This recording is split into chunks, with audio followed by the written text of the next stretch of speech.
Philadelphia Project first started with just our home repair ministry, and then through prayer and conversations with members of the community and church members at Roxborough Church, there was the need for the after-school program, and so we thought, well, what does that look like for us? And then there was the need for a Christian preschool, and so this summer we had just over 550 students and leaders come and serve with us this summer, which is just incredible. Over 100 more than we had the year before, and in comparison to our very first summer, where we had right around 45 students and leaders.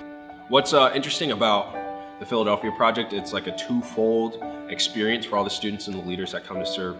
They have like an external missions kind of flavor in the morning and evening time.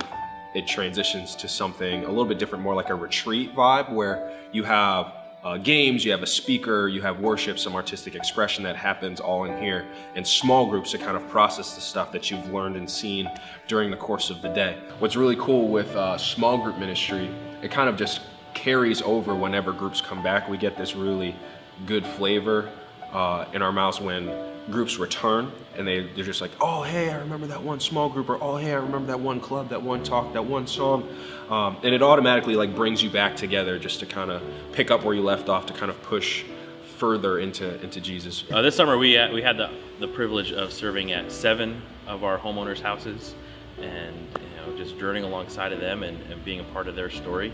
Well, they built me, they extended my shed, they rebuilt the shed, they built the deck, which I love. They painted my bathroom, now they're painting my bedroom. Well, they act just like they my kids. I mean, even though we are strangers, we were strangers, and it's like we're family now. And all the kids come and then they hug me. They don't want to leave when it's time for them to go. They want to stay. So Kids Camp was basically a camp for these 250 kids that come from the neighborhood around here. And basically we come in, do worship with the kids. The kids got to pick their 2 favorite electives, and then we'd basically integrate Bible lessons into those things.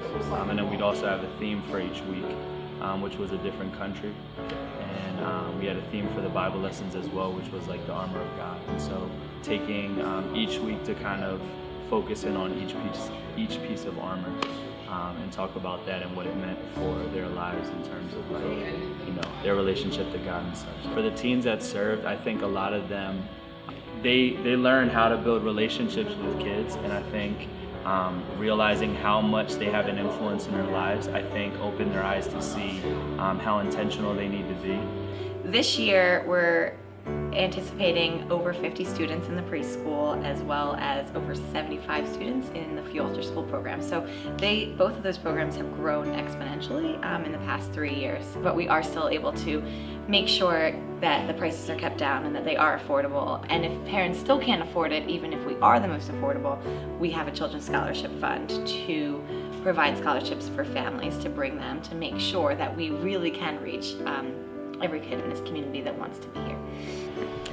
I was blessed to be a part of the Philadelphia Project for over 6 years, and in that time I saw the incredible growth of this organization and the impact that it's had on the community. This would not have been possible without donors like you, your financial support, your prayers, and even your notes of encouragement. I would encourage you tonight to consider donating to the Philadelphia Project and its mission. God bless you.